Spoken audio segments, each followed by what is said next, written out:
بسم الله الرحمن الرحيم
السلام عليكم ورحمة الله.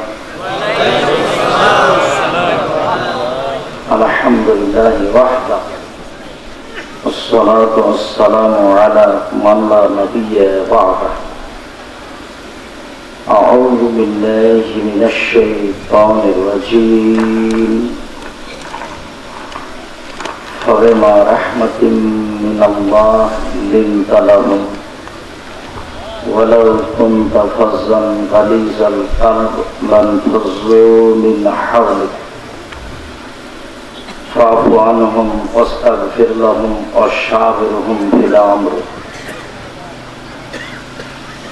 عن عائشة رضي الله تعالى عنها قالت قال رسول الله صلى الله عليه وسلم الرحم معلقة بالعرش فتقول من وصلني وصله الله ومن قطعني قطعه الله. رواه البخاري ومسلم. عن أبي هريرة رضي الله تعالى عنه قال قال رسول الله صلى الله عليه وسلم الرحم شحنة من الرحمن فيقول الرحمن من وصلك وصلته ومن قطعك قطعته. رواه البخاري ومسلم.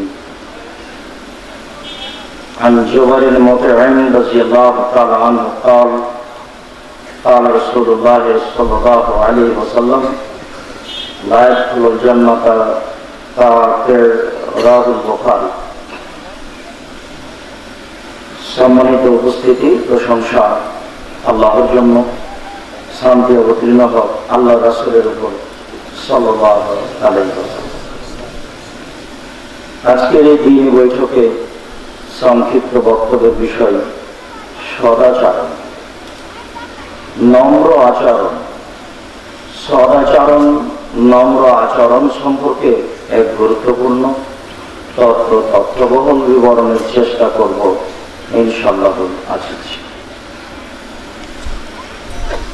সম্মানিত উপস্থিতি, নম্র আচরণ এমন একটি গুরুত্বপূর্ণ জিনিস, সদাচরণ এমন একটি গুরুত্বপূর্ণ জিনিস যার তুলনায় অন্য কোনো ইবাদত নয়। এমনকি হজ নয়, যাকাত নয়, সালাত নয়, সিয়াম নয়। প্রত্যেকটারই ভিন্ন ভিন্ন মান আছে, মর্যাদা আছে, নেকি আছে। তবে সদাচরণের মান ভিন্ন, সদাচরণের নেকি ভিন্ন। আবু দারদা রাদিয়াল্লাহু তাআলা আনহু বলেন, রাসূল সাল্লাল্লাহু আলাইহি ওয়াসাল্লাম বলেছেন,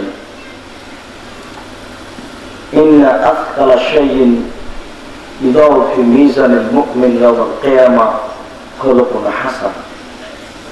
বিচারের মাঠে মুমিন পুরুষ নারীর সবচেয়ে ভারী আমল নেকি পাল্লায় নম্র আচরণ, সদাচরণ। আমরা জানি ইবাদতের জগতে সবচেয়ে দামি ইবাদত হচ্ছে সিয়াম, রোজা। এরপরেও সিয়ামের নীতি অত ভারী নয়, সদাচরণের নেকি যত ভারী। উমামা বাহিরি রাদিয়াল্লাহু তাআলা আনহু বলেন, রাসূল সাল্লাল্লাহু আলাইহি ওয়াসাল্লাম বলেছেন, আলাইকা বিসসাম ফাইনাহু লা মিসলা লাহু। উমামা, তুমি সিয়াম পালন করো। ইবাদতের জগতে সিয়ামের দৃষ্টান্ত কোনো ইবাদত নেই। অন্য এক বর্ণনায় এসেছে, উমামা বাহিরি রাদিয়াল্লাহু তাআলা আনহুকে আল্লাহ রাসূল বললেন, উমামা, আলাইকা বিসসাম ফাইনাহু লা ইদরা লাহু, তুমি সিয়াম পালন করো। ইবাদতের জগতে সিয়ামের সমপর্যায়ের কোনো ইবাদত নেই। অত্র বিবরণে বোঝা যায় যে ইবাদতের জগতে সবচেয়ে দামি ইবাদত, যার সমপর্যায়ে কোনো ইবাদত নেই, যার দৃষ্টান্ত কোনো ইবাদত নেই, সেটা হচ্ছে সিয়াম। এরপরেও সিয়ামের নেকি দাঁড়িপাল্লায় যত ভারী, সদাচরণের নেকি তার চেয়ে দাঁড়িপাল্লায় অনেক অনেক অনেক বেশি ভারী। আবু দারদা রাদিয়াল্লাহু তাআলা আনহু বলেন, রাসূল সাল্লাল্লাহু আলাইহি ওয়াসাল্লাম বলেছেন, ইন্না আথকালা শাইইন ফি মিজানিল মুমিন ইদা ইয়াউমুল কিয়ামাহ, যেটা বিচারের মাঠে মুমিনের পাল্লায়, নেকির পাল্লায় রাখা হবে, সবচেয়ে ভারী, সেটা হচ্ছে খুলুকুন হাসান, ভালো আচরণ, সদাচরণ, নম্র আচরণ। আমরা জানি যে আল্লাহকে ডাকার সবচেয়ে বড় মাধ্যম হচ্ছে সালাত। সালাত দিয়ে আল্লাহকে যত ডাকা যায়, ইবাদতের জগতে আর কোনো ইবাদত দিয়ে আল্লাহকে তত ডাকা যায় না। এরপরেও সালাতের নেকি যত ভারী, নম্র আচরণের নেকি দাঁড়িপাল্লায় তার চেয়ে অনেক অনেক অনেক বেশি ভারী। আমরা এই কথা খুব ভালোভাবেই জানি। আমাদের নবী মুহাম্মদ সাল্লাল্লাহু আলাইহি সাল্লাম বলেছেন, মানুষ যদি হজ করে, তার হজ যদি কবুল হয়ে যায়, তাহলে সে ফিরে আসে সেই দিনের মতো হয়ে যেদিন তার মা তাকে জন্ম দিয়েছে, যেদিন তার কোনো পাপ ছিল না, তার মনে কোনো পাপ নেই, নিষ্পাপ হয়ে যায়। ও হজ করে লোকটি নেকি পেল, এই নেকি যত ভারী, নম্র আচরণ, সদাচরণের নেকি তার চেয়ে অনেক অনেক অনেক বেশি। এর আমরা বাস্তবতায় দুই একটা হাদিস দেখি। আয়েশা রাদিয়াল্লাহু তাআলা আনহা বলেন, রাসূল সাল্লাল্লাহু আলাইহি ওয়াসাল্লাম বলেছেন, ইন্নামাল মুমিন ইয়াজুদু বিখুলুকি হাসানিহি দারাজাতাস সাইম ওয়াল কায়েম। নিশ্চয় মুমিন পুরুষ নারী, যারা সমাজে মুমিন, যারা মুমিন পুরুষ নারী, তারা তার নম্র আচরণের মাধ্যমে পায় তাহাজ্জুদের নেকি। তারা তার নম্র আচরণের মাধ্যমে পায় নফল সিয়ামের নেকি। বৃহস্পতিবার, সোমবার আল্লাহ রাসূল সিয়াম পালন করতেন এই জন্য যে সাপ্তাহিক রিপোর্ট পেশ করা হয় এই দিনে আল্লাহর কাছে। তা আমাদের নবী চাইতেন, উহিব্বু আইয়ুরাদা আমালি ওয়া আনা সাইম, আমার আমলটা আল্লাহর কাছে পেশ করা হোক, তখন আমি সিয়াম আছি, এটা আল্লাহ দেখুক, এটা আমার মন চায়। এই জন্য আমি এই দুই দিন সিয়াম পালন করতে ভালোবাসি। বলেন তো দেখি, আমাদের নবী মুহাম্মদ সাল্লাল্লাহু আলাইহি ওয়াসাল্লাম কোন দুই দিন সিয়াম পালন করতে ভালোবাসতেন? বৃহস্পতিবার, সোমবার। কেন? এই দুই দিনে মানুষের ভালো মন্দ, পাপ নেকি রিপোর্ট ওখানে পেশ করা হয়। তখন আমাদের নবী মুহাম্মদ সাল্লাল্লাহু আলাইহি ওয়াসাল্লাম চাইতেন যে আমার অবস্থাটা আল্লাহ দেখুক, আমি কি আছি, সিয়াম আছি, এটা উনি দেখাতে চাইতেন। আমাদের উচিত বৃহস্পতিবার, সোমবার সিয়াম পালন করা। তিনি এমনিতেই বলেছেন, আরাফার দিনে একদিন সিয়াম পালন করলে আগে পরে 2 বছরের পাপ ক্ষমা হবে। তিনি বলেছেন, মুহররমের 2 দিন সিয়াম পালন করলে বিগত বছরের পাপ ক্ষমা হবে। তিনি বলেছেন শাওয়ালের 6 দিন সিয়াম পালন করলে সারা বছর সিয়াম পালন করে জানে কি ভাই তাই হবে। তিনি বলেছেন সবচেয়ে প্রিয় ভালো আমল সিয়াম করা হচ্ছে দাউদের সিয়াম। দাউদ আলাইহিস সালামের সিয়াম, একদিন সিয়াম থাকা, একদিন এমনি থাকা। আমরা বলছিলাম যে একজন মানুষ যত নফল সিয়াম আছে সমস্ত নফল সিয়াম আদায় করে যত নেকি পায়, আপনি নম্র আচরণ দিয়ে তত নেকি পান। নম্র আচরণ কি জিনিস এটা এমনিতেই একটা কথা আমরা আগে বলে রাখি, ভালো কথা ভালো কর্ম, এর নাম নম্র আচরণ। আমরা সময় সাপেক্ষে বাস্তবতা দেখাবো ইনশাআল্লাহ। এখানে যেটা আমরা জানলাম, তিনি বলেন রাসূল সাল্লাল্লাহু আলাইহি ওয়াসাল্লাম বলেছেন যে মানুষ রাতে তাহাজ্জুদ সালাত আদায় করে যত নেকি পায়, সদাচরণ দিয়ে আপনি তত নেকি পান। আবু হুরায়রা রাদিয়াল্লাহু তাআলা আনহু বলেন রাসূল সাল্লাল্লাহু আলাইহি ওয়াসাল্লাম বলেছেন ইন্না ফিল জান্নাতি লাহুরা, অবশ্যই জান্নাতে কতগুলি ঘর রয়েছে, এত উন্নত মানের অনেক ঘর রয়েছে। ইউরা যাহিরুহা মিন বাতিনিহা ওয়া বাতিনুহা মিন যাহিরিহা, যার বাহির থেকে ভিতর দেখা যায়, ভিতর থেকে বাহির দেখা যায়। ঘরগুলি অতীব উন্নত মানের স্বচ্ছ পদার্থ দ্বারা তৈরি। এই পর্যন্ত রাসূল সাল্লাল্লাহু আলাইহি ওয়াসাল্লাম বলতেই সাহাবীগণ বলে বসলেন লিমান হাযা, এই ঘরগুলি কে পাবে, কার জন্য? আপনি তো বললেন যে জান্নাতে কতগুলি ঘর আছে স্বচ্ছ পদার্থ দ্বারা তৈরি, এত উন্নত মানের যে বাহির থেকে ভিতর, ভিতর থেকে বাহির দেখা যায়। তাহলে এটা ঘর হলো? আপনি দেখতে পাবেন না, যে আছে সে দেখবে, তার পদার্থ উন্নত মানের। তখন সাহাবীগণ বলেন তাহলে কে পাবে? তার 1 নম্বরে আল্লাহ রাসূল উল্লেখ করলেন, দেখেন লিমান আলানাল কালাম, যে তার মুখের ভাষাকে নরম করবে। তাহলে সদাচরণের যেটা বাস্তব সেটা হচ্ছে নম্র মুখের ভাষা।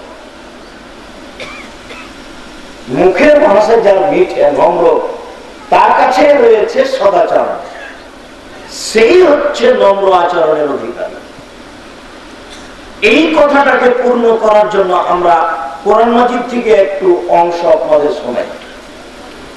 আল্লাহ তাআলা আমাদের নবী মুহাম্মদ সাল্লাল্লাহু আলাইহি সাল্লামকে বলেন ফাবিমা রাহমাতিন মিনাল্লাহ লিনতা লাহুম, আল্লাহর পক্ষ থেকে বড় দয়া যে, আল্লাহর পক্ষ থেকে আপনার উপরে অনেক বড় অনুগ্রহ যে আপনি মানুষের জন্য নম্র আচরণের হয়েছেন,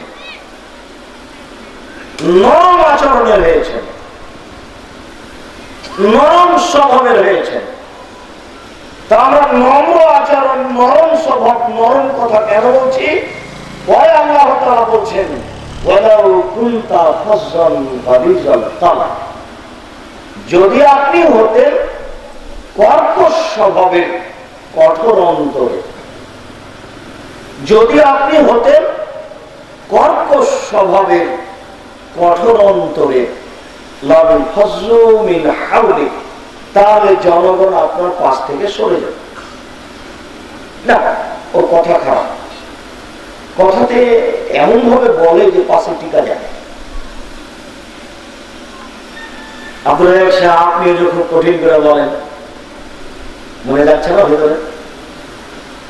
জি, আমি বলি যেটা সেটা হচ্ছে আল্লাহ রাসূল বলতে বলছেন। আল্লাহ রাসূল যখন বক্তব্য দিতেন, জাবের রাদিয়াল্লাহু তাআলা আনহু বলেন এরা খাতাবা, যখন রাসূল সাল্লাল্লাহু আলাইহি ওয়াসাল্লাম বক্তব্য দিতেন, ওয়াহমারাত আয়নাহু, তার দুই চোখ লাল হয়ে যেত, ওয়াস্তাদা গাসাবহু, তার রাগ বেশি হয়ে যেত, ওয়ালা সাউতুহু, তার কণ্ঠ উঁচু হয়ে যেত, কান্নাহু মঞ্জুর জাস, যেন তিনি সৈন্য দলকে ভঙ্গ দেখাচ্ছেন। এই করতে হবে, সেই করতে হবে, এটা হলো কথার গতি। আমরা কথার গতিটা এমন ভাবে পেশ করতে চাই যাতে করে অন্তত আপনার অন্তত 20 বছর মনে থাকে। মিঠে করে কণ্ঠস্বরে কথা বলে আপনার মনে থাকবে না। আর এই কথা যে কত বাস্তবতা আছে তা আমাদেরকে জিজ্ঞাসা করলে, বা এখানে অনেক মানুষ আছে যারা বলবে আব্দুল রাজ্জাক সাহেব সেই দিনে বক্তব্য শুনে প্যান্ট কেটে টাকার উপরে করেছি, আব্দুল রাজ্জাক সাহেব সেই দিনের বক্তব্যে দাড়ি ছেড়েছি, আব্দুল রাজ্জাক সাহেব সেই দিনের বক্তব্য শুনে বাড়িতে চতুর্দিক দিয়ে সুন্দর করে ঘেরেছে। কত নিবেন আপনি? হাজারো লক্ষ মানুষ আছে, কোটি মানুষ আছে পৃথিবীতে। তার মানে কথা যখন মানুষ বুঝতে পারে, কথা যখন মানুষের ভিতরে আটকা পড়ে, তখনই মানুষ কথাটা নিয়ে ভাবতে পারে। আর যখন মিঠা কথা আসে আর চলে যায়, আসে আর চলে যায়, তখন মিঠা কথার প্রতিক্রিয়া পায় না। এই জন্য কণ্ঠস্বর রাসূল সাল্লাল্লাহু আলাইহি সাল্লামের বক্তব্যের অনুকূলে নয়। আল্লাহ রাসূল বক্তব্য দিতেন যখন এইভাবে হতো। মহান আল্লাহ বলেন, ওয়ালাউ কুনতা ফাযলান গালিযাল কলব, যদি আপনি কর্কশ স্বভাবের হতেন, কঠোর অন্তরের হতেন, লান ফাযু মিন হাওলিক, তাহলে আপনার পাশ থেকে মানুষ সরে যাবে। এই পর্যন্ত বলার পরে আবার আল্লাহ তাআলা আমাদের নবীকে বলছেন, আল্লাহ বলছেন যে আমার একটা বড় দয়া যে আপনি নরম আচরণের হয়েছে, যার নরম আচরণ নেই তার উপর আল্লাহ দয়া নেই, আমার একটা বড় দয়া। এই কথা বলার পরে আবার আল্লাহ বলছেন, শুনুন, মানুষ যদি আপনার সামনে এসে কিছু ভুল করে, যদি কিছু কঠোর কথা বলেই ফেলে,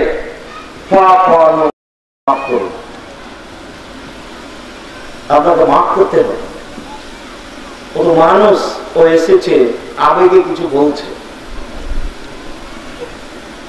এই পর্যন্ত বলে আল্লাহ থামছেন না, আল্লাহ আরো বলছেন, আল্লাহ তাআলা বলেন, ওরা যে বেশি করে বলে পাপ করেছে, এর জন্য আপনি তাদের জন্য আল্লাহর কাছে ক্ষমা চান। আল্লাহকে বলেন, আল্লাহ ওই লোকটা আমার সাথে কথা বলতে লেগে কিছু উলট পালট বলে ফেলেছে, এতে যে তার পাপ হয়ে গেছে, তুমি এই পাপ মাফ করো। কি বুঝলেন? ক্ষমা করতে তো বললেনই, আবার আপনার জন্য আল্লাহ রাসূলকে ক্ষমা চাইতে বলছেন। আল্লাহ যে আমার কাছে ক্ষমা চান, যখন ভুল করেছে এর জন্য আপনি আমার কাছে ক্ষমা চান। এখানে আপনার জন্য একটা কথা বলে নিন, পাশের বাড়ির ছাগলে আপনার কাছে আপনার সিম গাছ কেটে দিয়েছে, সিম গাছে সিম ধরে ধরে, সিম গাছে সিম ধরে ধরে, তখন যদি গাছ কেটে দেয় তাহলে কি ব্যথা লাগে, এটা ওই বাড়ির মহিলাকে জিজ্ঞাসা করে বুঝতে পারে, ওরা সবাই বুঝতে পারবে। কথা বুঝতে পারেন? আর তার স্বামী স্ত্রী তো আছেই। এইবার প্রতিবেশী যে আপনাকে গালি দিল, অনেক গালি দিল, আর সাধারণত গ্রামের মহিলারা ঝগড়া লেগে গেলে মনে করে যে সবচেয়ে যদি আমি অশ্লীল কথা বলতে পারি বেশি, তাহলে আমি জয়। তার মানে ও জয় হওয়ার জন্য সবচেয়ে দুর্বল ভাষা ব্যবহার করে, যেটা আপনারও নীতি। আপনারা দেখছে আমরা সবাই নয়, হ্যাঁ তা ঠিক, সবাই নয়, এই কথাই ঠিক। তো মানুষ যখন তর্ক লেগে যায়, ঝগড়া লেগে যায়, তখন সবচেয়ে নিজেকে জয়ী মনে করে ওই সময়তে যখন প্রতিপক্ষকে একবারে ডুবিয়ে দিয়ে কিছু মন্দ আচার অশ্লীল কথা বলে ফেলে, আর দলীয় ক্ষমতা আছে।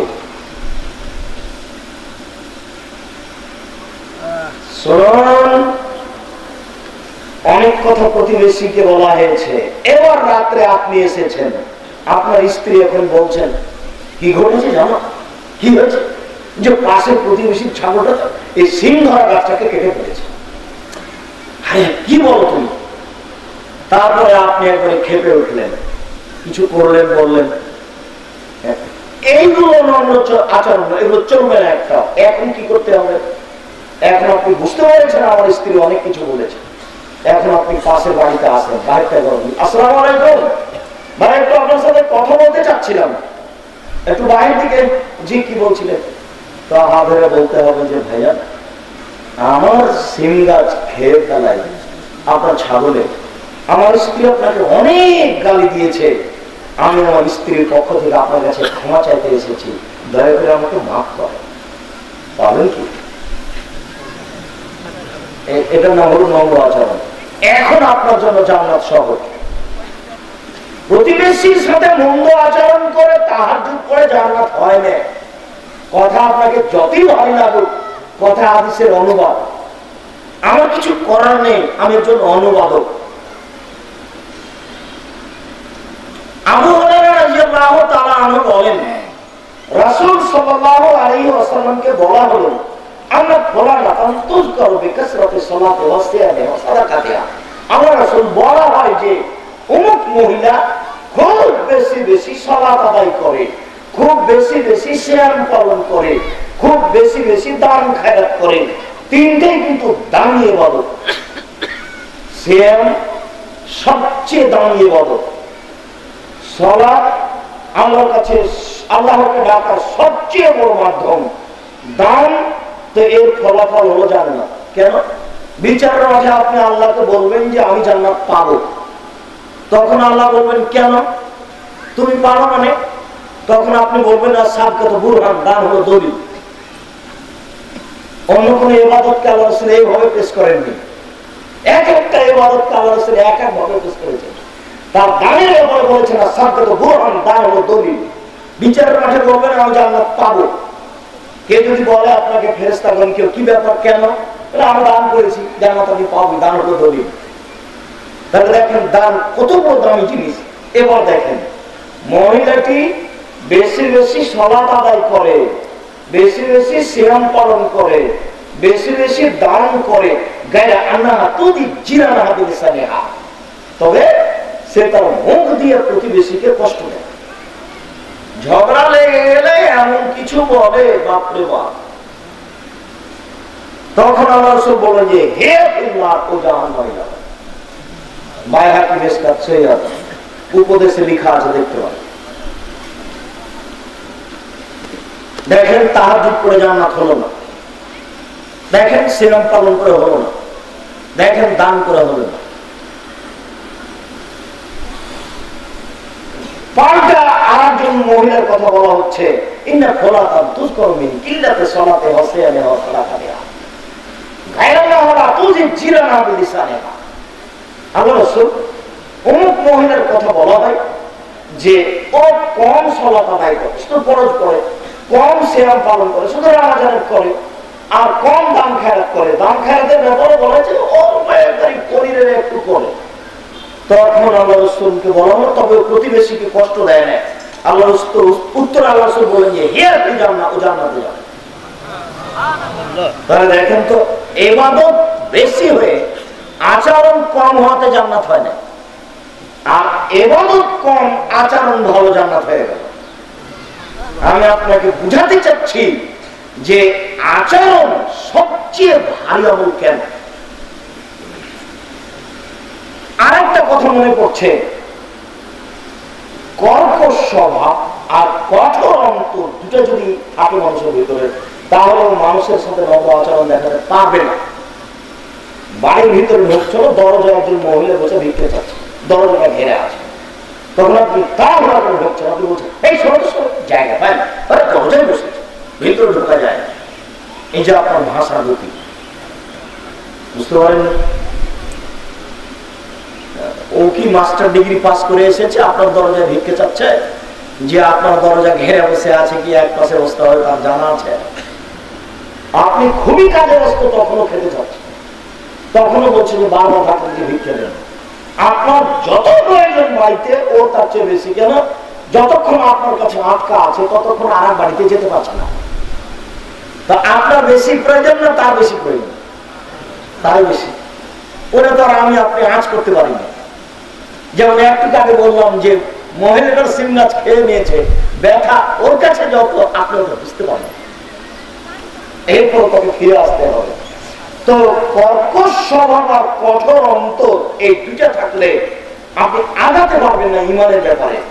এইখানে দুটা কথা বলেন রাসূল সাল্লাল্লাহু আলাইহি সাল্লাম বলেন, লাইসাল মুমিন বিত্তানি ওয়ালা বিল্লানি ওয়ালাল ফাহসাতি ওয়ালাল বাতি। চারটি জিনিস থাকলে মানুষ মুমিন হয় না। এক, বিল্লানি, ভৎসনা দেয় যে, তুমি তো অমুক ছেলে, অমুক চিনি না, ভৎসনা দেয় যে, সে মুমিন নয়। দুই, অভিশাপ দেয় যে, তার উপর গজব নাযিল হোক, ও বড় আল্লাহকে ধ্বংস করুক, মুমিন এই কাজ করে না। অলাবিল ফাহসাতে, অশ্লীল মুখের ভাষা আছে যার, যে স্ত্রীকে, কাজের মেয়েকে, আশেপাশের লোককে, প্রতিবেশীকে, পাশের দোকানদারকে অশ্লীল ভাষায় গালি দেয়, ও মুমিন নয়।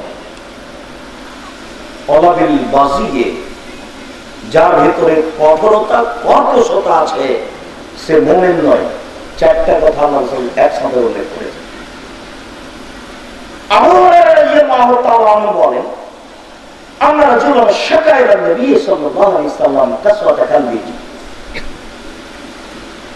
জনৈক ব্যক্তি রাসূলের কাছে অভিযোগ করলো, আল্লাহ রাসূল, আমার অন্তরটা এতই কঠোর, সহজে কান্নাকাটি, চোখের পানি আসে না, কথার কথা বলে। আমার অন্তরটা এতই কঠোর যে মানুষের উপরে আমি নরম হতে পারি না। খালি একটু মানুষের উপর দেখলে আগুন, দেখলে আগুন। আমার অন্তরটা এতই কঠোর। তখন আল্লাহ রাসূল বলে, এই শোনো, তুমি দুইটা কাজ করো। এক,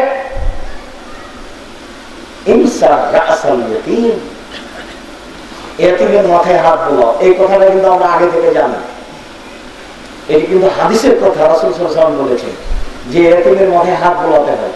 আমার মা বলতেন মাঝে মধ্যে, আমি এই কথার সারমর্ম বুঝতাম না যে এটা কি, এতিমের মাথায় হাত বোলাতে হবে কেন, এটা কি, এতে কি হয়। আল্লাহ রাসূল বললেন যে শোনো, তোমার অন্তর কঠোর, তো তুমি একটা কাজ করো, কি, এতিমের মাথায় হাত বোলাও। ও, এই ছেলেটার বাপ নেই, তুমি কেমন আছো বাবু, তুমি আজ কি খেয়েছো, এরকম কিছু না হলো এতিমের মাথায় হাত বোলানো। হাত বলিয়া বললো। দুই, ওয়াকিমিল মাসাকিন, দুস্থ গরীব ফকির মিসকিনকে খেতে দাও।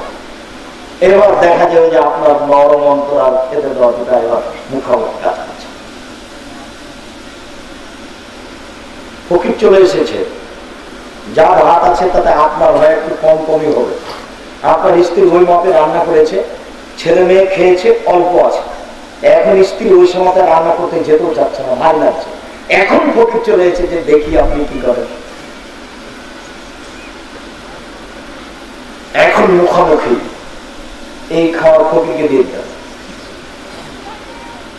আমি দেখো তুমি কিছু করতে পারো কিনা, আপনি দেখো তুমি কিছু করতে পারো কিনা, আমি একটু ধৈর্য ধারণ করে তুমি কিছু করো, এক ঘন্টা অপেক্ষা করি। এই কথাটা কিন্তু আজকের কথায় বারবার আসবে, মনে রাখেন। যেটা পরের অংশ, দুস্থ গরীব ফকির মিসকিনকে খেতে দেওয়া। যে হাদিস আমি নম্র আচরণ দেখাতে পেশ করেছি, সেখানে আমি আছি প্রথম বাক্যে। সেটাকে ভুলে গেছেন, আবার কিছু বলিনি। সেটা হলো এই যে সবচেয়ে দামি জান্নাতকে পাবে, যা বাহির থেকে ভিতর দেখা যায়, ভিতর থেকে বাহির দেখা যায়। কে পাবে বলেন তো? যার মুখের ভাষা নরম। ওখান থেকে এই কথাগুলি আসছে। নরম মুখের ভাষা সেই জান্নাত পাবে। এখান থেকে আমরা এই কথাগুলি বলছি। মহান আল্লাহ এই দুস্থ গরীব ফকির মিসকিনকে খেতে দেওয়ার ব্যাপারে যা বলেছেন, তা ওই হাদিসের দ্বিতীয় বাক্য আমরা পেশ করব। এক, নরম আচরণ যার, সেই দামি জান্নাত পাবে। দুই, দুস্থ গরীব ফকির মিসকিনকে খেতে দিল যে, সেই দামি জান্নাত পাবে। তাহলে নরম আচরণের 1 নম্বর দিক হলো মুখের ভাষা নরম, 2 নম্বর দিক হলো দুস্থ গরিব ফকির মিসকিন অসহায় মানুষকে নির্দ্বিধায় মেনে নিতে পারে, যে নির্দ্বিধায় নিজের ক্ষুধা বন্ধ রেখে খাওয়াতে পারে, যে সেই নম্র আচরণের অধিকারী। কথা বোঝা যায় না মনে হয়? এর হাদিসে আরো দুটি কথা আছে, দুটি বলে নেওয়া আমরা আগাচ্ছি। 2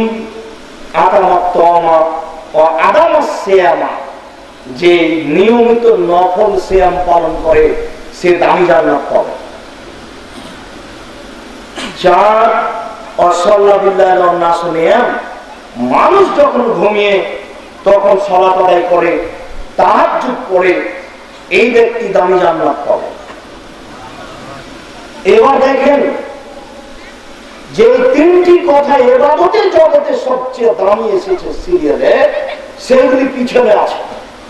1 নরম ভাষা, 2 দুস্থ গরিব ফকির মিসকিনকে খেতে দেওয়া, 3 নফল সিয়াম পালন করা। দেখেন 3 নম্বরে নফল সিয়াম এসেছে, অথচ ইবাদতের জগতে সবচেয়ে দামি ইবাদত সিয়াম। 4 মানুষ যখন ঘুমিয়ে তখন তাহাজ্জুদ পড়ে। আল্লাহকে ডাকা সবচেয়ে বড় মাধ্যম সিয়াম, সালাত। দেখেন 1 নম্বরে নম্র আচরণ এসেছে, 2 নম্বরে দুস্থ গরিব। এবার মহান আল্লাহ বলেন, জাহান্নামীরা যখন জাহান্নামে চলে যাবে, জান্নাতীরা যখন জান্নাতে চলে যাবে, তখন জান্নাতীরা জাহান্নামীদেরকে বলবে, কি ব্যাপার তোমরা জাহান্নামে আসলে কেন? কি ব্যাপার তোমরা জাহান্নামে আসলে কেন? তখন উত্তরে বলবে, লাম নাকু মিনাল মুসাল্লিন, আমরা সালাত আদায় করি না। এটা কিন্তু আমার মুখ্য উদ্দেশ্য বলা নয়, পরের বাক্যটা মুখ্য উদ্দেশ্য। 2 নম্বর বলবে, ওয়ালাম নাকু নুতইমুল মিসকিন, দুস্থ গরিব ফকির মিসকিনকে খেতে দিই। আমি আপনাকে বিষয়টি আমার জন্য বুঝার জন্য বলছি। প্রায় মোবাইলে কিন্তু আছে একটা কথা, যে আপনাকে ফিরে যেতে হবে আপনার বাপের বৈশিষ্ট্যে। মনে না আছে না? আপনাকে আপনার স্ত্রীকে ফিরে যেতে হবে আপনার মায়ের বৈশিষ্ট্যে। আপনার বাপের বৈশিষ্ট্য কি ছিল? মসজিদ থেকে ফকির ধরে আনা। বাড়িতে ছিল 3 জন কিষান কামলা, রাতে 2 জন ফকির ধরে নিয়ে এসেছে আপনার পিঠে, 5 জন। আপনারা আছেন 10 ভাই বোন, 15 জন, আর আপনার বাপ মা 17 জন। এতগুলি মানুষের ভাত রান্না করতো আপনার মা ঢেঁকিতে ধান ভেঙে, কোনো দিন ভাই মনে করেন? মনে করছে না? মনে হয় আপনার মনে পড়ার তো কথা। এখানে আরেকটা আপনার মায়ের বাস্তব কাজ আমি পেশ করি। অনেকদিন বাড়িতে ম্যাচ দেশলাই থাকেনি, ছিল না, তখন আপনার মা চুলার উপর থেকে ছাইগুলো সরিয়ে সরিয়ে নিচে থেকে আগুন বের করে খড়ের মধ্যে দিয়ে দীর্ঘ সময় ফুৎকার দিয়ে আগুন জ্বালিয়ে ভাত রান্না করেছিল আপনার মা। মনে পড়ে কি? এখন আপনার স্ত্রী যেখানে রান্না করে সেখানে আছে গ্যাসের চুলা, সেখানে আছে ফ্রিজ, সেখানে সবকিছু রেডি। রান্না বান্না করা তরকারিও আছে, এখানে একটু গরম করতে হবে, গরম করা মেশিন আছে, দিয়ে একটু টিপলে গরম হয়ে যাবে 2 মিনিটে। এরপরেও আপনি একজন মেহমান নিয়ে গেছেন, আপনি বলছেন একজন মেহমান আছে, তখন আপনার স্ত্রী একবারে খেপো, হ্যাঁ তুমি গভীর রাত্রে মেহমান নিয়ে আসো, কে রান্না করে খাওয়াবে, কে করে? আপনার স্ত্রী নাক সিটকে নিয়ে দেয়, অথচ আপনার নাক কোনোদিন ভারী মনে করেন। আপনাকে আমি বলেছি আপনার স্ত্রীকে আপনার মায়ের স্বভাবে ফিরিয়ে নিয়ে যেতে হবে যে কোনো মূল্যে। শুনুন, রাসূল সাল্লাল্লাহু আলাইহি ওয়াসাল্লাম বলেছেন, আসনফি সালাসা, ধ্বংস 3টে জিনিসে রয়েছে। তার 1 নম্বর হচ্ছে মারা, স্ত্রীর মধ্যে ধ্বংস। স্ত্রী যদি ছেলে মেয়ে দিতে না পারে, বাচ্চা না হয়, তাহলে এটাও স্ত্রী ধ্বংসের মাধ্যম। স্ত্রী যদি ফকির মিসকিনকে খেতে না দিতে চায়, তাহলে এটাও আপনার স্ত্রীর মধ্যে ধ্বংস, আপনার পরিবারটাই ধ্বংস। আর ও যদি রান্না করতে সবসময় প্রস্তুত, তাহলে আপনি মেহমানকে খেতে দিতে পারবেন না, টিকতে পারবেন না। একদিন যদি আপনাকে চোখ গরম করে বলে, ছাড়ো তুমি ওসব মেহমান নিয়ে আসছে না, আমাদেরকে ভারী লাগে, তাহলে আপনি আর মেহমান নিয়ে আসতে পারবেন না। এই জন্য মেহমানকে যদি খাওয়াতে চান তাহলে স্ত্রীকে আপনার মায়ের বৈশিষ্ট্যে ফিরে যেতে হবে। কোরআন মাজিদে এসেছে তারা জাহান্নামে চলে যাচ্ছে, এক নাম্বার কারণ হচ্ছে তারা সালাত আদায়কারী ছিল না। 2 নম্বর কারণ হচ্ছে তারা দুস্থ গরীব ফকির মিসকিনকে খেতে দিত না।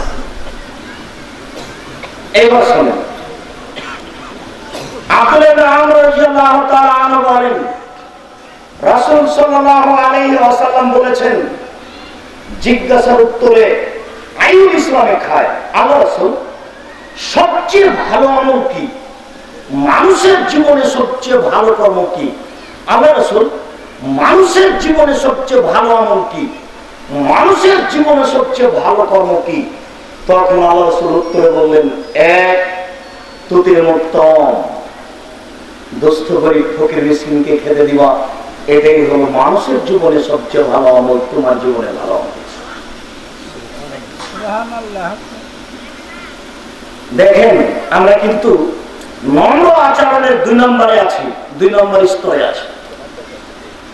1 নম্বরে আমরা ছিল নম্র আচরণ প্রমাণ করতে হলে মুখের ভাষা নরম হতে হবে।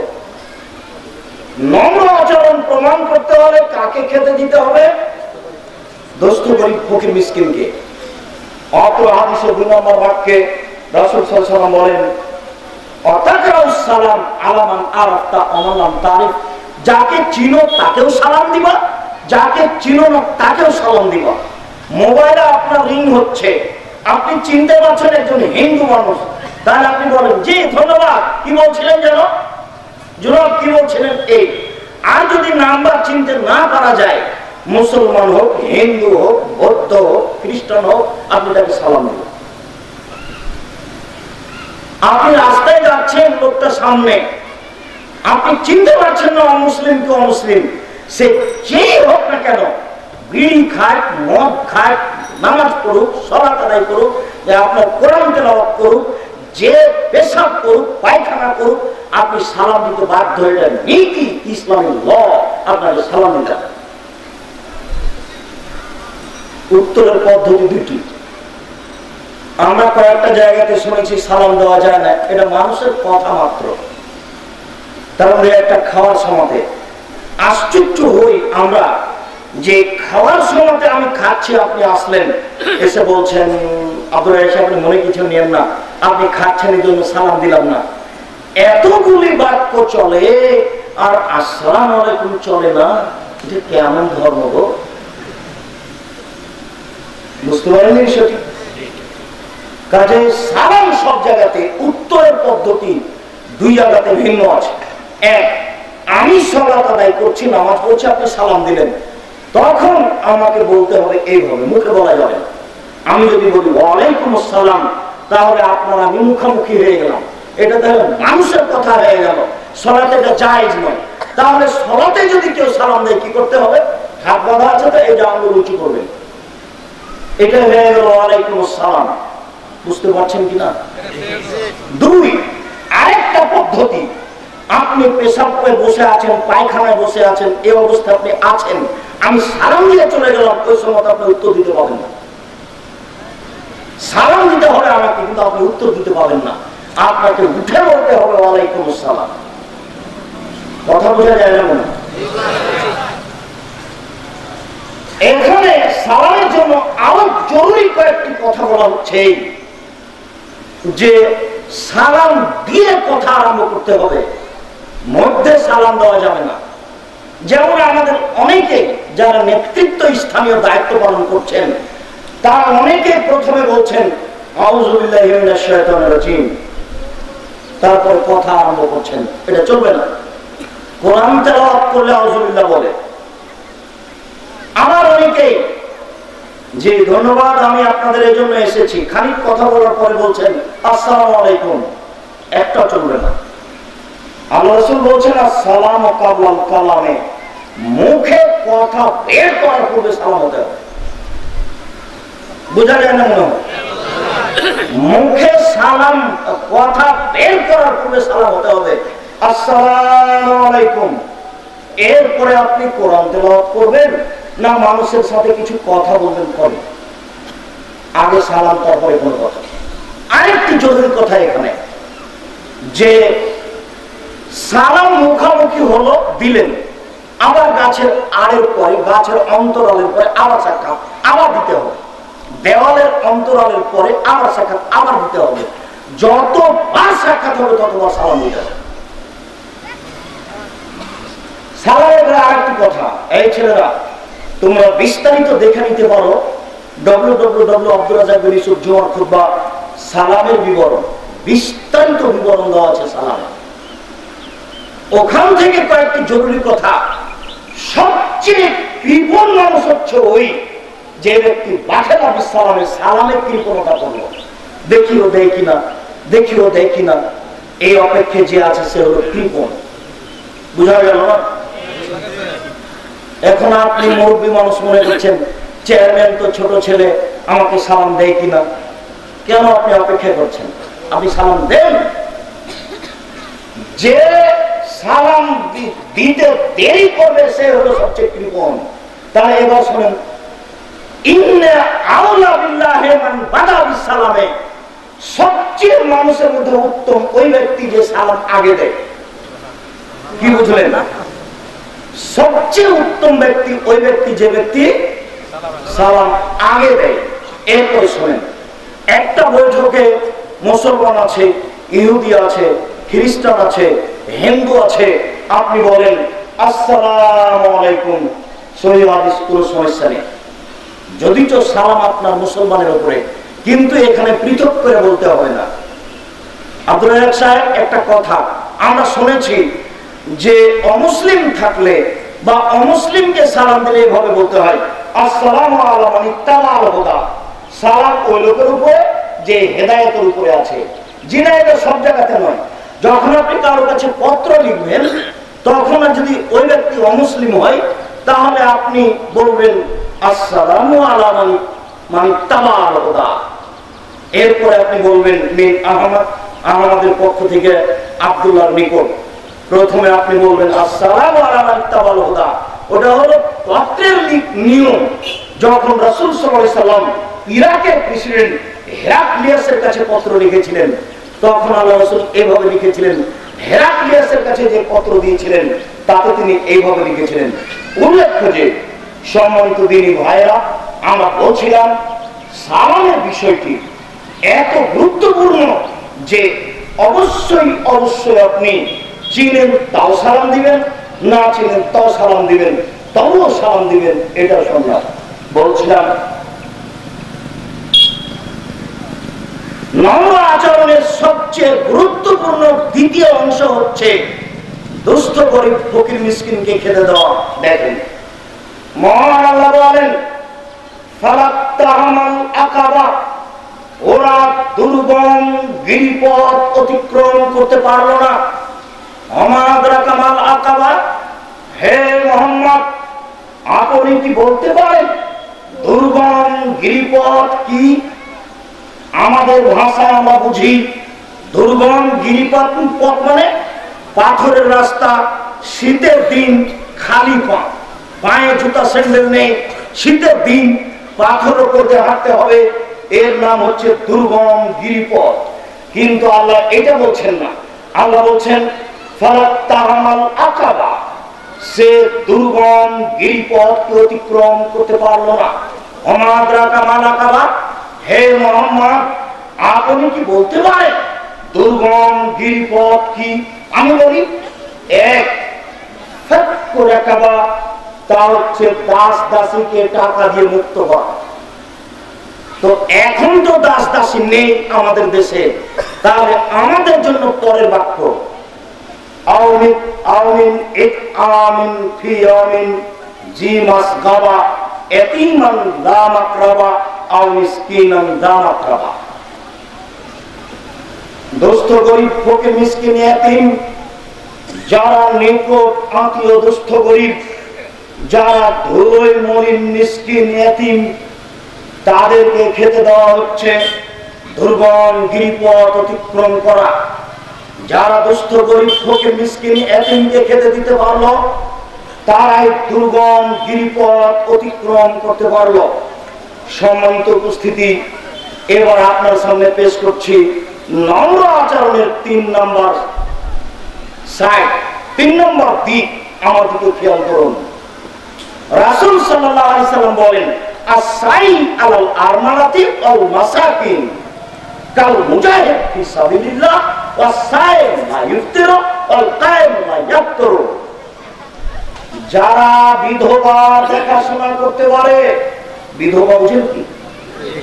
যার স্বামী নেই। এক, যারা বিধবা দেখাশোনা করতে পারে। 2, যারা দুস্থ গরিব ফকির মিসকিনকে খেতে দিতে পারে, তারা 3 শ্রেণীর মানুষের নেকি পায়।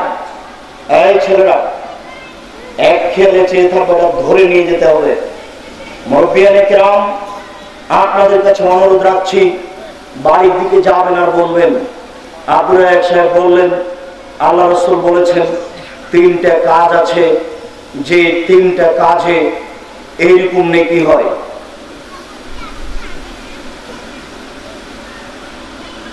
কাজ 2টা, নেকি 3 ধরনের।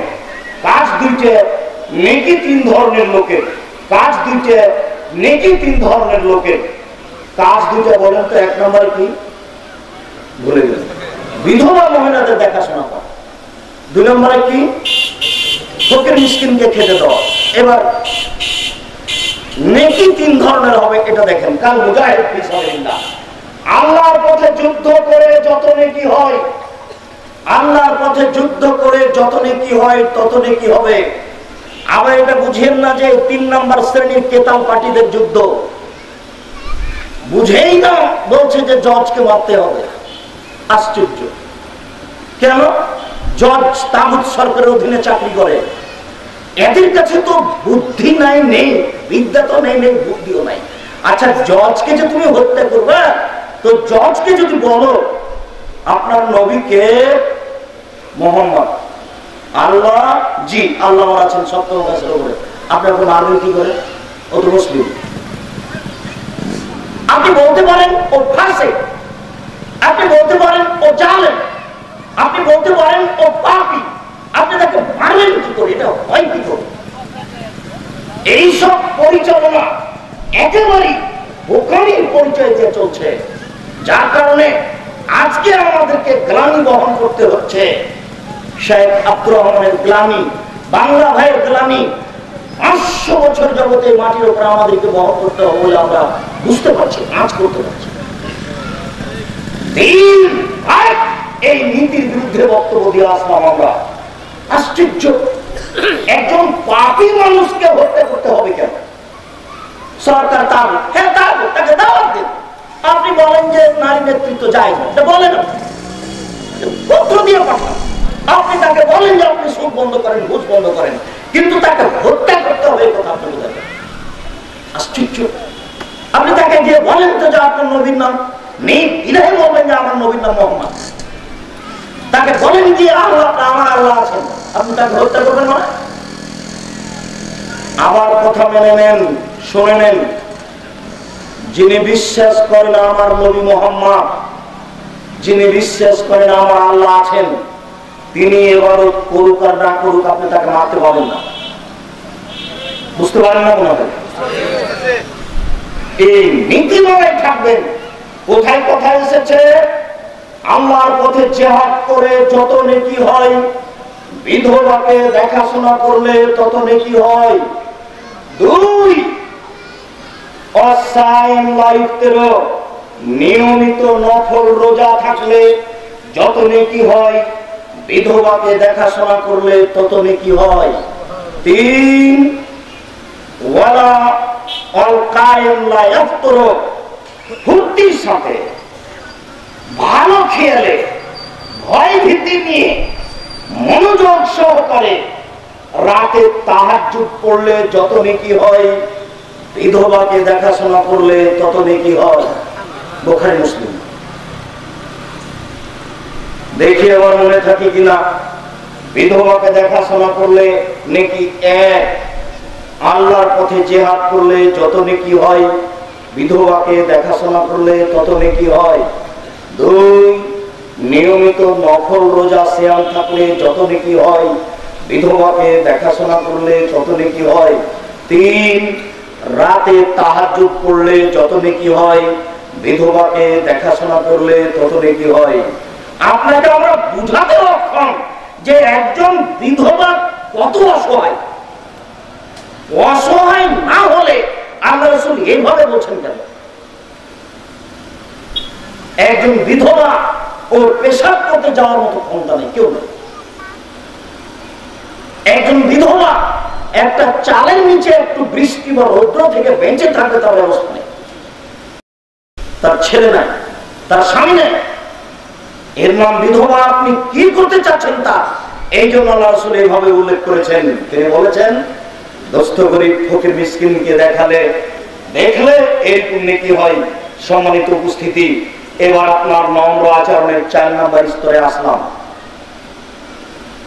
আবু হুরায়রা রাদিয়াল্লাহু তাআলা আনহু বলেন, রাসূল সাল্লাল্লাহু আলাইহি ওয়াসাল্লাম বলেছেন, আনা ওয়া কাফিল ইয়াতীমে ফিল জান্নাতি ওয়া হাকাযা ওয়া আশারা বিস-সাবাতি ওয়াল উস্তা।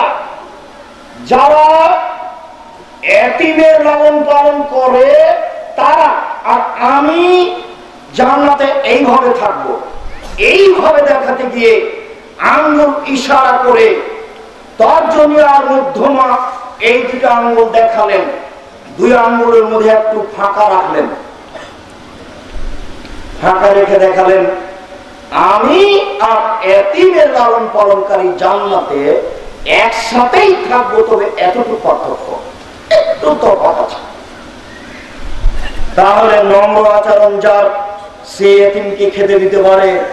এই বাক্যটি অন্য জায়গায় বুঝি, নিজের মেয়েকে ভালোভাবে লালন পালন করতে পারে যে মেয়েকে ভারী মনে করে না, সে কত বড় নম্র আচরণের অধিকারী।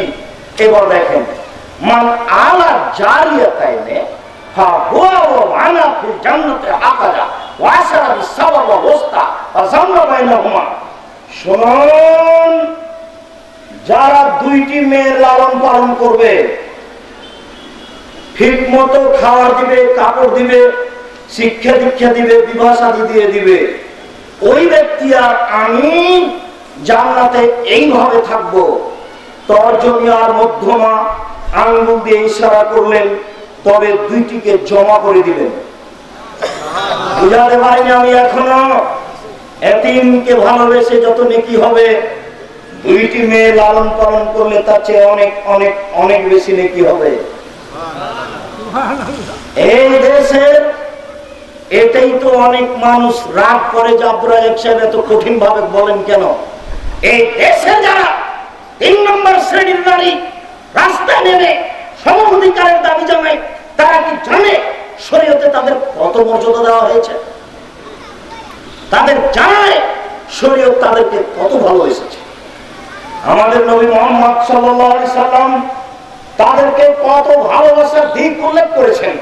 আরেকটু দেখেন, এখানে আমার দিকে চেয়ে থাকেন।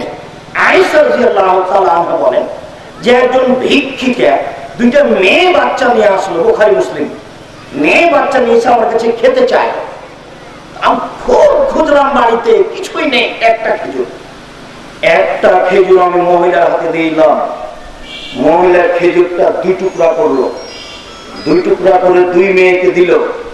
2 মেয়ে খেয়ে নিল, মহিলা কিছু খেল না, উঠে চলে গেল। আল্লাহ রাসূল আসতেই আয়েশা রাদিয়াল্লাহু তাআলা আনহা বলেন, শুনেন একটা ঘটনা। কি ঘটনা?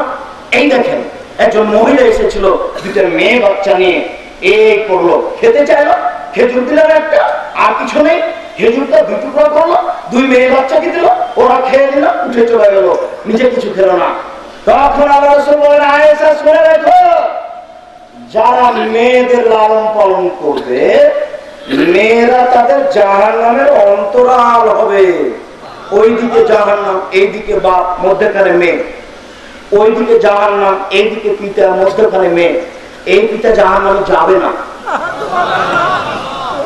বুখারী মুসলিম। এসব মেয়েদের তো নারীদের তো জানা নাই যে শরীয়ত কি জিনিস। তাদের পিতা মাতা কোনোদিন 1 লাইন তাদের পড়তেও দেয়, তারা সঠিকটা পাবে কি করে? তারা পড়লেও কিছু সঠিকটা পেয়ে যেত, সম্মানিত দিনী ভাই, আর একটা আপনাকে এখানে কথা বলে রাখছি, এরকম দুইটা ছেলেকে ভালোবাসলে তো দূরের কথা, 10টা ছেলেকে মাস্টার ডিগ্রি পাস করালে পিতার এক নেকি হবে, কথা আল্লাহ রাসূল বলেননি। আব্দুর রাজ্জাক সাহেব, তো ছেলেকে পড়াবো কেন? ও জন্ম দিয়েছেন এই জন্য। যদি আপনি না পড়ান, ও যদি চুরি করে পাপ হবে আপনার, ও যদি জেনা করে পাপ হবে আপনার, ও যদি মারামারি করে পাপ হবে আপনার, এটা জিম্মেদারি। আব্দুর রাজ্জাক সাহেব, থামেন, একটা হাদিস আমরা শুনেছি, কি আল্লাহ নবী বলেছেন মানুষ মারা গেলে 3টে নেকি চালু থাকে। এক, ওয়ালাদুন সালেহ, ভালো ছেলে। আপনি যে বলছেন যে 10টা ছেলেকে মাস্টার ডিগ্রি পাস করালে এক নেকিও হবে না, তো এই যে দেখেন ভালো ছেলে, যেই না আপনি ভুল বুঝেছেন, ওখানে ছেলে মেয়ে দুইজনই সমান। ছেলে যদি ভালো হয় তবুও ভালো, মেয়ে যদি ভালো হয় তবুও ভালো। ওয়ালাদ শুধু ছেলেকে বলে না, ওয়ালাদ ছেলেকে বলে, মেয়েকে বলে। আমি মনে হয় বুঝাতে পারিনি।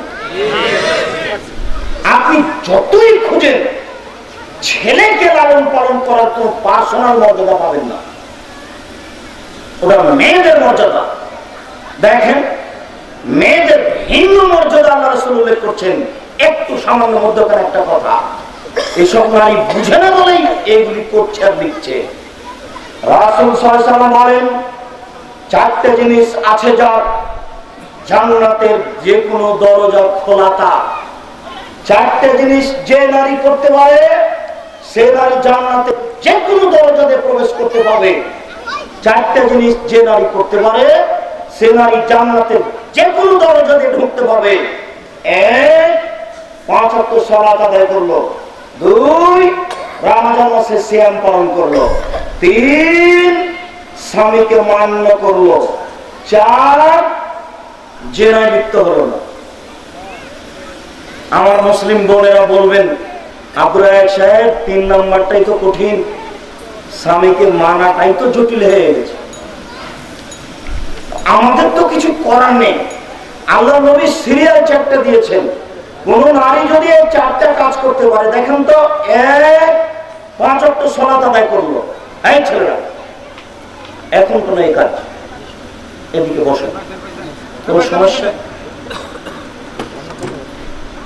আপনাদের দিকে যারা দেখবে তারা তো আমার কথা ধরতে পারবে না।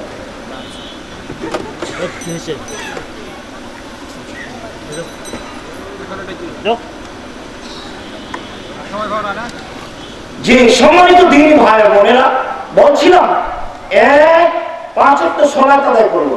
2, রমজান মাসে সিয়াম পালন করলো। 3, স্বামীকে মান্য করলো। 4, দোস্ত করি। 4, জেনা করলো না। এই 4টে জিনিস যে নারী করবে তার জন্য 8টি দরজা খোলা।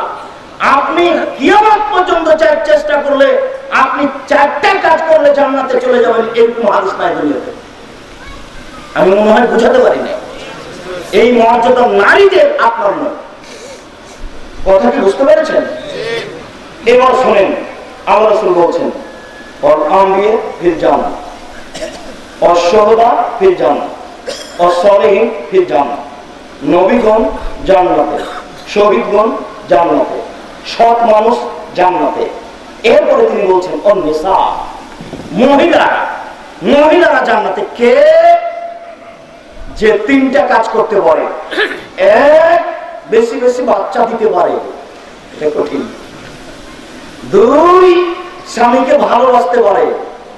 3, কোন সময় যদি স্বামী রাগ করে, তাহলে হাতে হাত রেখে বলে, যতক্ষণ পর্যন্ত আপনি খুশি না হবেন ততক্ষণ পর্যন্ত আমি দাঁত দিয়ে চাবিয়ে কোনো কিছু খাবো না। এই 3টা কাজ যে নারী করতে পারে, সে নারীরাও জান্নাতি। আপনি 3টা কাজ করলে জান্নাতে চলে যাবেন, এরকম কোন হাদিস আপনি দুনিয়াতে পাবেন না।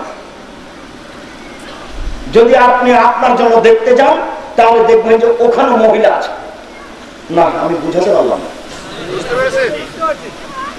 যেখানে শুধু নারী আছে আপনি ঢুকতে পারবেন না, আর আপনি যেখানে ঢুকে আছেন ওখানে নারীও আছে। দেখবেন আপনি একটু, আপনারা দেখছেন, থামেন।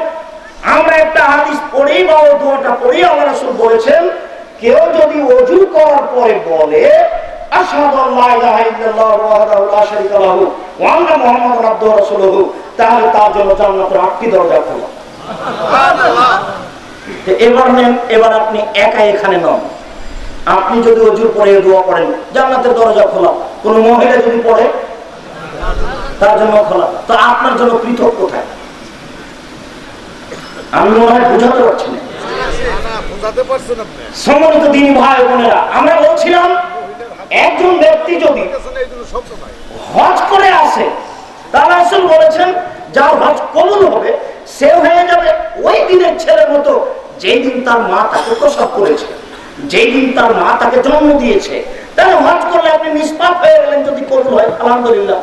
তো আপনার যদি কবুল হয় তা আপনিও নিষ্পাপ, আর আপনার স্ত্রী তার যদি কবুল হয় সেও নিষ্পাপ। তাহলে ওরা দুইজনই এক জায়গাতে আছে, আপনার পার্সোনাল মর্যাদাটা কোথাও পাবেন না। আল্লাহ রাসূল আরেক জায়গাতে বলেছেন কোন অসুস্থ মানুষ যদি অসুস্থ হওয়ার পরে বলে আলহামদুলিল্লাহ, অসুস্থ হওয়ার পরে কি বলে আলহামদুলিল্লাহ, তাহলে রাসূল বলেছেন ওই লোকটা হয়ে যাবে ওই দিনের মতো যেই দিন তার মা তাকে জন্ম দিয়েছে, নিষ্পাপ হয়ে যাবে। তাহলে আপনি হলেন মহিলা, মহিলা যদি বলে আলহামদুলিল্লাহ সেও হবে। আপনার মর্যাদাটা কোথায় পৃথক? রাসূল সাল্লাল্লাহু আলাইহি ওয়াসাল্লাম বলেছেন কেউ যদি মসজিদে ঢোকে বা ইবাদত করার পরে নামাজের পরে ওখানে তাসবিহ তাহলিল জিকির আজকার করতেই থাকে, তাহলে ও হয়ে যায় সেই দিনের মতো যেদিন তার মা তাকে জন্ম দিয়েছে। তাহলে আপনি হলে মহিলাও তাই। কথা বুঝতে পারেন? সম্মানিত উপস্থিতি, মধ্যকার একটা কথা এসেছিল তাই বলে রাখলাম। কথাটি হলো এই যে এতিমকে লালন পালন করলে আল্লাহ রাসূলের সাথে আপনি জান্নাতে থাকবেন, তবে একটু ফাঁকা থাকবেন।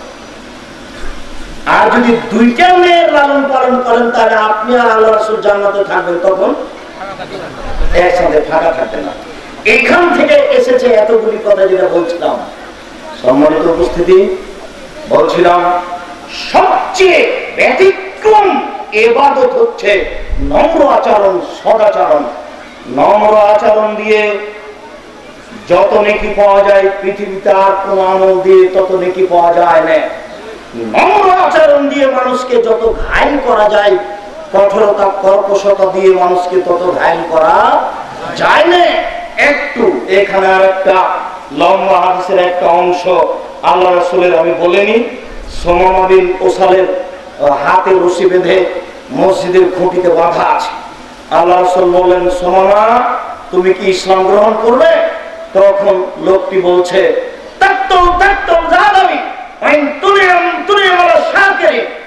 আমি ইসলাম গ্রহণ করবো মানে বলেন কি আপনি? আপনি যদি আমাকে হত্যা করেন রক্তের প্রতিশোধ নেওয়া হবে, আপনাকে হত্যা করে নেব। আপনি যদি আমাকে ছেড়ে দেন তাহলে আপনার শুকরিয়া আদায় করা হবে। আপনি যদি আমাকে ছাড়তে গিয়ে টাকা চান প্রদান করা হবে।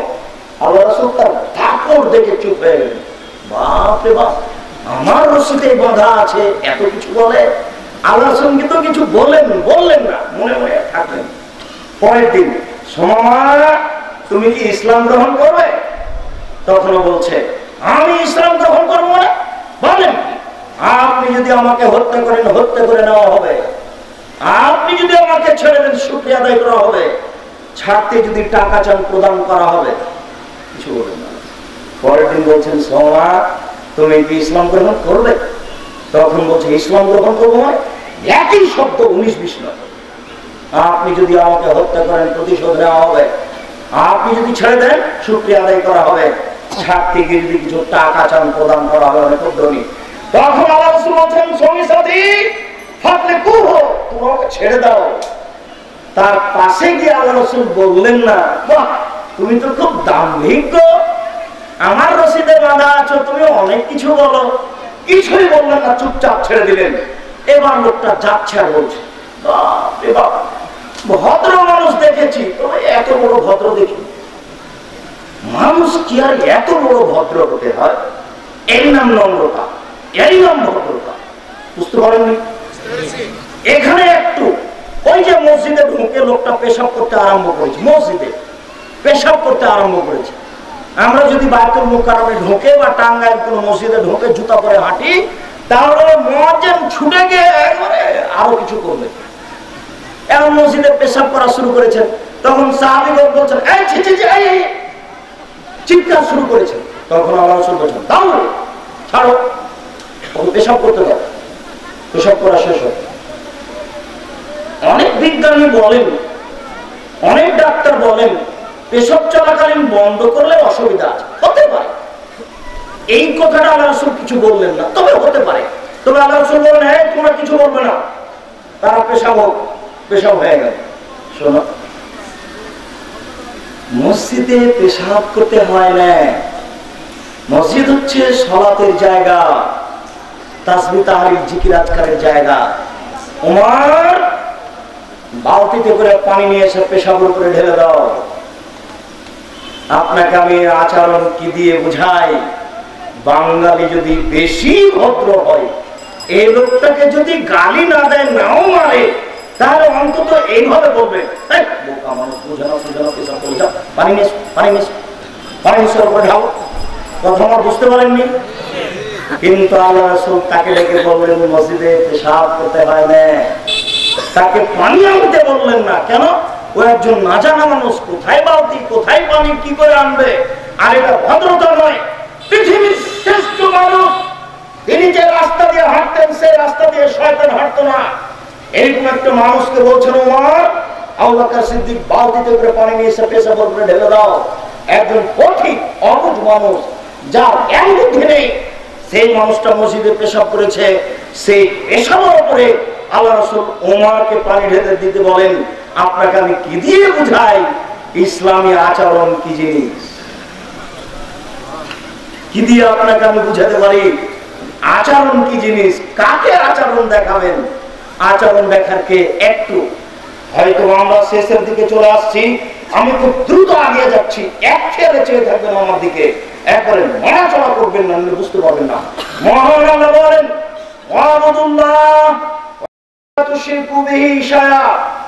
তোমরা আল্লাহর ইবাদত করো, তার সাথে বিন্দু মাত্র শরীক করো না। এই কথা শেষ। তারপরে বলছেন তোমরা বাপ মাকে ভালোবাসো। পৃথিবীতে নম্র আচরণের, সদাচরণের সবচেয়ে ভদ্র কে? বাপ মা। আপনাকে আমি বুঝাতে অক্ষম। আল্লাহর নবী বাপ মার ভালোবাসা উপরে নিয়ে যেতে যেতে যেতে যেতে আল্লাহ নিজে কাছে চলে গেছে। আল্লাহ বলছেন যে আল্লাহর ইবাদত করে শিরক করো না, আর বাপ মাকে ভালোবাসো। তাহলে বাপ মায়ের সম্মানটা আল্লাহ উপরে নিয়ে যেতে যেতে কোথায় নিয়ে গেলে? নিজের কাছে নিয়ে চলে গেছে। আবার দেখেন, এবার রাসূল বলছেন, এটা আল্লাহ বললেন, এবার আল্লাহ রাসূল বলছেন, শুনেন। আল্লাহ রাসূল বলছেন লা তুশরিক বিল্লাহ ওয়া ইন কুতিলতা ওয়া হুরিকতা ওয়া লা তাওকানা ওয়ালিদাইকা ইন আমারাকা ওয়ালিদাইকা মিন আহলিকা ওয়া মালিকা। শোনো, জ্বালিয়ে দেওয়া হলেও, হত্যা করা হলেও শিরক করো না। বাপ মা যদি আহাল পরিবার বউ ছেড়ে দিতে বলে, ছেড়ে দাও। বাপ মা যদি ব্যবসা বাণিজ্য টাকা পয়সা ছেড়ে দিতে বলে, ছেড়ে দাও। বাপ মায়ের উল্টা চলা যাবে না, পাশাপাশি দুটো বাক্য। আমি মর্যাদাটা পরে বুঝাচ্ছি আপনাকে, কিন্তু আল্লাহ এবং আল্লাহ রাসূল যেটা বলছেন সেটা আগে দেখাই। আল্লাহ, তারপরে বাপ মা। না, আমি মনে হয় বুঝাতে পারছি না। যেটা আল্লাহ বললেন, যেটা রাসূল বললেন। এখন আপনাকে পরে বাক্যে বলে রাখতে পারি, আব্দুল সাহেব, মা যদি রাগ করেও বলে বউ তালাক দাও, তাহলে কি কালি তালাক দেব? হাদিসের ভাষা হুবহু তাই। তবে আপনাকে শরীয়তের অন্যান্য দৃষ্টিতে বলতে পারি, মাকে একটু পরামর্শ দেন, আম্মা আসলে মহিলা ভালো, আম্মা একটু ধৈর্য ধারণ করেন, দেখা যাক কি হয়, ভালো হতে পারে। আপনি এই কথাটা বলতে পারেন। কথা আমার বুঝতে পারেন? তবে এখনই হুকুম বাস্তবায়ন করতে পারেন, কোনো সমস্যা নেই। আপনার মাকে আপনি পরামর্শ দিতে পারেন, দেন। শরীয়তে পরামর্শ দেওয়া যায়, পরামর্শ দেওয়া ভালো। আগেই সিদ্ধান্ত নিয়েন না, একটু ধৈর্য ধারণ করেন, পরামর্শ দেন তারপরে। তবে এই মানটা আপনার পেশ করলাম, এবার একটু দেখেন। একজন এসে বলছেন, আল্লাহ রাসূল আমি যুদ্ধে যাব, আমি আপনার কাছে পরামর্শ নিতে এসেছি। তোমার মা আছে? জি, মা আছে। আচ্ছা ঠিক আছে, মায়ের সেবা করো, ওই হাদিস ঠিক, মায়ের পায়ের নিচে জান্নাত, এ হাদিস ঠিক, মায়ের পায়ের নিচে জান্নাত, এ হাদিস ঠিক, মায়ের পায়ের নিচে জান্নাত, এ হাদিস ঠিক। মায়ের দিকে সোনাজরে তাকালে কবুল হজের সময় নেকি হবে, এ হাদিস জাল। মায়ের দিকে সোনাজরে তাকালে কবুল হজের সময় নেকি হবে, এ হাদিস জাল।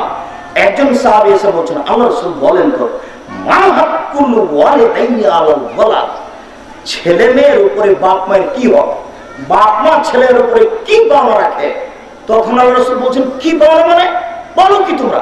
হুমার জান্নাত নারুকা, তারা দুইজনই তো তোমার জাহান্নাম আর জান্নাত। তোমার বাপ মাই তোমার জাহান্নাম, তোমার বাপ মাই তোমার জান্নাত, তোমার বাপ মাই তোমার জাহান্নাম, তোমার বাপ মাই তোমার জান্নাত। অধিকার মানে কি বলতে এসেছো? অধিকার মানে কথা বুঝতে পারলেন না? বাপ মাই জাহান্নাম আর বাপ মাই জান্নাত। একটু কে বাড়িতে আছে? জি না। কোথায় গেছে? শিকার করতে গেছে।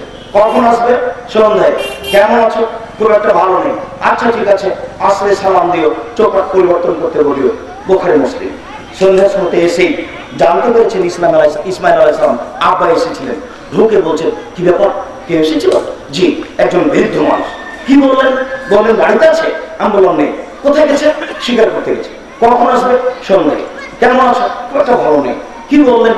বললেন যে ঠিক আছে, আসলে সালাম দিও, চোখ পরিবর্তন করতে বলিও। ও, তোমার উত্তর ভুল হয়েছে গো। তিনি আমার আব্বা, তোমাকে তালাক দিতে বলে গেছে। আমার আব্বা যখন বলেছিলেন কেমন আছো, তখন তোমাকে বলতে হতো আলহামদুলিল্লাহ। ইলাহি ইলাহি, তুমি তোমার বাপের বাড়ি চলে যাও। তুমি কত বড় বুদ্ধিমতী, তুমি কত বড় সুন্দরী, আমার দেখার সুযোগ নেই। আমার পিতা যা বলেছেন তাই হবে। বুখারী মুসলিম। আবার একটু, তিনজন গর্তে আটকে পড়েছিল, সবাই জানেন। তিনজনের একজন বলল, আল্লাহুম্মা লিওয়ালিদানি শাইখানি কাবীরানি, হে আমার প্রতিপালক, আমার দুইজন অচল বৃদ্ধ পিতামাতা ছিলেন, কিন্তু আলাইহিম, তাদের উপর আমি ছাগল চড়াতাম। সন্ধ্যায় এসে দুধ দহন করে আগে বাপ মাকে দুধ খাওয়াতাম, তারপরে ছেলে মেয়ে। একদিন দূরে ছাগল চড়াতে চলে গেলাম, মাথায় তো হতাম, সেই তো ঠিক মতো আসতে বললাম না, সন্ধ্যা হয়ে গেল। হারাত তো কখন তাহারও ওইভাবে দুধ দহন করে মায়ের কাছে আসলাম, দেখি তারা ঘুমিয়ে গেছে। আকরা হনুকে যখন চিন্তা করতে লাগলাম, কি করে তাদের ঘুমাই, ঘুম থেকে জাগাই, এটা আমার খারাপ মনে হচ্ছে। কি করে আমার বাপ মাকে ঘুম থেকে জাগাই? আমার খারাপ মনে করছি, আমার বাপ মায়ের আগে আমার ছেলে মেয়েকে কেমনে দুধ পান করাই, কিভাবে দুধ পান করাই, এটা নিয়ে ভাবতে লাগলেন। ভাবতে ভাবতে গিলাস নিয়ে দাঁড়িয়ে থাকতে লাগলেন। এবার বুখারীতে এসেছে, দুই পায়ের নিচে ছেলের মেয়েরা চিৎকার করছে, আপু আমাদের খেতে দেন, আমরা সারাদিন থেকে খাইনি কিছু, আপু আমাদের খেতে দেন। আমি গিলাস নিয়ে দাঁড়িয়ে থাকলাম, আমার ছেলেমেয়েরা আমার দুই পায়ের নিচে চিৎকার করতে থাকলো। এইভাবে চিৎকার করতে করতে দাঁড়িয়ে থাকতে থাকতে ফজর হয়ে গেল। তুমি যদি মনে করো এই কাজটা করছি একমাত্র তোমাকে সন্তুষ্ট করার জন্য, তাহলে আজকে গর্তের মুখ থেকে পাথর সরিয়ে দাও। আল্লাহ বললেন, ঠিক আছে, আমি পাথর সরিয়ে দিলাম, তোমরা বের হয়ে যাও। এমনিতেই পাথর সরে গেল। আমি যেটা বলছি সেটা হলো, এই এখন আপনার অত ভুল হয়েছে, মাত্র দুইটা বাচ্চা, তবে একটা কানা কচড়া, ওখানে তো একটা বড় ঠগা মনে আছে। যদি ছেলে মেয়ে বেশি হয় টাকা বেশি হবে, ছেলে মেয়ে কম হলে টাকা কম হবে, এটা একটা ঠগা।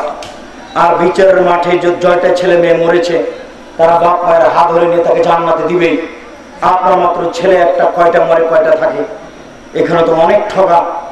এরপরে দেখেন ওই ঘরে আপনার বাচ্চাটা কেঁদে উঠেছে, ওই দিক থেকে লাফ দিয়ে উঠেছে, বলছেন আব্বু কি হলো, আব্বু কি হলো। এদিক থেকে আপনার স্ত্রী রান্নাঘর থেকে লাফ দিয়ে গিয়ে বলছে, কি হলো আব্বু, কি হলো আব্বু। দুইজন মিলে একেবারে পাড়াপাড়ি করে তাকে আদর জানাচ্ছেন। কি দিয়ে বুঝায় আপনাকে? আমি এই হাদিসের সারমর্ম নিজেও বুঝি না, যে ভোর পর্যন্ত একটা লোকের পায়ের নিচে ছেলেমেয়েরা চিৎকার করে কাঁদে ক্ষুধার জন্য, আর একটা লোক গিলাস হাতে করে থাকে ভোর পর্যন্ত, এটা কিভাবে বাস্তবায়ন? আমি কি দিয়ে বুঝাই আপনাকে এই হাদিস, আর আমি কি দিয়ে বুঝাই আপনাকে বাপ মায়ের মান মর্যাদা কত বেশি, আমি বোঝাতে অক্ষম।